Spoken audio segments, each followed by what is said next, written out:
ময়লা যে জায়গায় ছিল পকেটের, সেই জায়গায় 1 ইঞ্চির মতন মাংস সিদ্ধ হয়ে গেছে, কত হয়ে গেছে।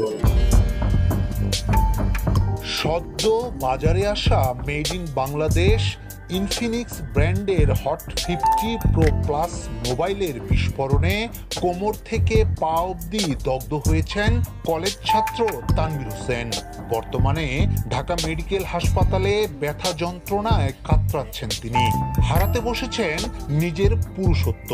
তানভীরের এমন যন্ত্রণাদায়ক অবস্থা দেখে দিশেহারা তার পরিবার। 2024 ডিসেম্বর 3 তারিখে কিনছি, আর 2025 জানুয়ারি 12 তারিখে হয়েছে।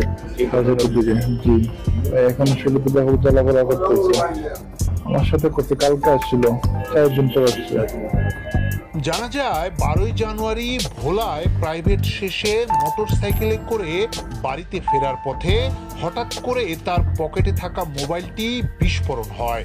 পরে তাকে উদ্ধার করে স্থানীয় চরফ্যাশন হাসপাতালে নেওয়া হয়। সেখান থেকে তাকে পাঠানো হয় ঢাকা মেডিকেলে। এমন অবস্থা আর যেন কারো না হয়, তাই আইনের দ্বারস্থ হবেন তানভীর।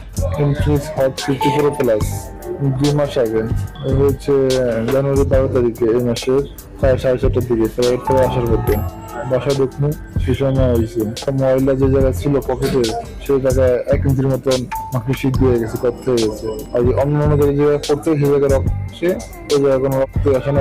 মামলা করতে যাচ্ছি মোহাম্মদ তানভীর। এ ঘটনায় আহত তানভীরের বড় ভাই মোহাম্মদ ইউসুফ সোনালী নিউজকে বলেন, আমরা স্মার্টফোনের নামে টাইম বোমা পকেটে নিয়ে ঘুরছি।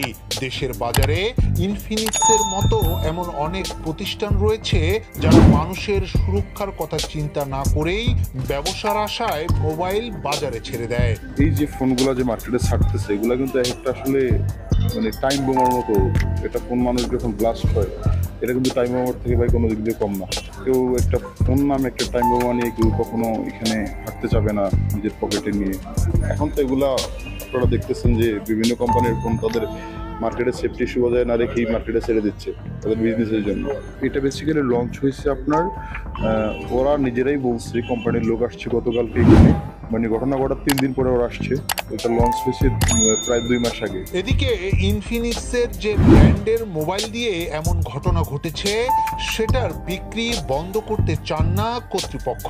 তারা শুধু তানভীরের চিকিৎসার অল্প খরচ দিয়ে দায় সারতে চান, যা মেনে নেননি তানভীরের বড় ভাই মোহাম্মদ ইউসুফ।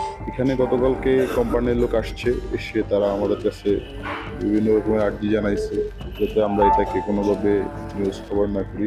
তারা চাচ্ছে যে এটা আমাদেরকে মানে ফিনান্সিয়ালি একটা চিকিৎসার যে খরচ এটা দেওয়ার জন্য এভাবে বলতেছে যে আমরা আপনাদের সাথে কিছুটা হইলেও থাকতে চাই, ফিনান্সিয়ালি কিছুটা সাপোর্ট হলেও আমরা দিব যাতে ওর জন্য একটু উন্নত চিকিৎসা। তো আমি বলছি যে ঠিক আছে, এটা তো অবশ্যই আমি মনে করি কোম্পানির একটা দায়িত্ব এটা। আর আরেকটা বিষয় হচ্ছে, আপনারা আপনাদের যে ফোনটা দ্বারা এটা হয়েছে, আপনাদের ফোনটা আপনারা মার্কেট থেকে তুলে নিয়ে যাবেন এবং এটার বিক্রয় এখন বন্ধ করে দিবেন। এটার প্রবলেমটা কোথায় হয়েছে এটা আগে আপনারা ফাইন্ড আউট করবেন। এটাকে সেফটি ইস্যু বজায় রেখে মার্কেট আপনারা ছাড়বেন, আপনারা বিজনেস করবেন, অসুবিধা নেই। ঠিক আছে, আমি মানুষকে সচেতন করার জন্য যা যা করার দরকার আমি সেটা করবো, কিন্তু আপনারা আপনাদের যে ফোন সেটা আপনারা তুলে নিতে হবে। কারণ একটা মানুষ কি ফোন নামে কি টাইম বোমা নিয়ে হাঁটবে নাকি? আপনাদের ফোন লঞ্চ হয়েছে 2 মাসও হয় নাই, 2 মাসের মাথায় একটা ফোন যখন ব্লাস্ট হয়, আরো ফোন তো ব্লাস্ট হতে পারে, সবগুলো ফোন তো আর একসাথে ব্লাস্ট হবে না। আধুনিক বিশ্বে স্মার্ট মোবাইল ফোন যেমন স্বস্তির কারণ, তেমনি বিপদের কারণও। প্রায় সময় স্বাদের এই মোবাইলের কারণে আহত হচ্ছেন তানভীরের মতো অনেকেই। এমনকি বাংলাদেশেই দুনিয়া থেকে বিদায় নেয়ার ঘটনাও ঘটেছে। টেক বিশেষজ্ঞরা বলছেন, এমন ঘটনায় কোম্পানিগুলো কোনোভাবেই দায় এড়াতে পারে না। কোনো কোম্পানির ক্ষতি চাই না, আমরা চাইতেছি কি মানুষ ভালো থাকুক। ওরা বিজনেস করতে আসছে, কাস্টমার যত হ্যাপি থাকে সেটা থাকুক। ওরা যদি মানুষের জন্য কোনো কিছু না করে এভাবেই যদি মার্কেটে বিজনেস করতে থাকে, আমি অবশ্যই মানে আইনি স্টেপ নিব। ইয়াসিন আলী, সোনালী নিউজ, ঢাকা।